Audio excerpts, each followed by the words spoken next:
Bejn Lulju u Settembru li għadda l-ekonomija Maltija kienet l-aktar waħda li kibret malajr fl-Unjoni Ewropea. It-tkabbir ekonomiku ta' Malta kien ta' darbtejn u nofs iżjed mill-medja Ewropea.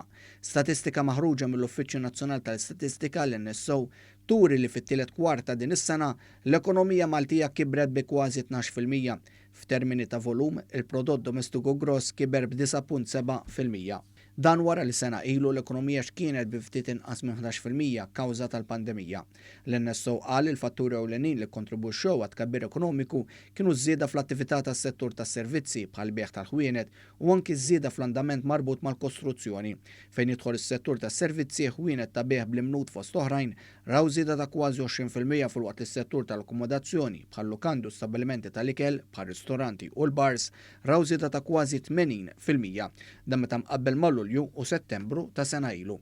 Il-konsum privat bħax-xiri mill-ħwienet żdied b'7.5%. Brabta ma' dawn iċ-ċifri pożittivi għall-ekonomija Maltija, fuq Twitter il-Prim Ministru Robert Abela mhux biss innota tkabbir ekonomiku, iżda saħaq li b'investiment għoli mill-Gvern u mill-privat qed nibnu flimkien prosperità ġdida.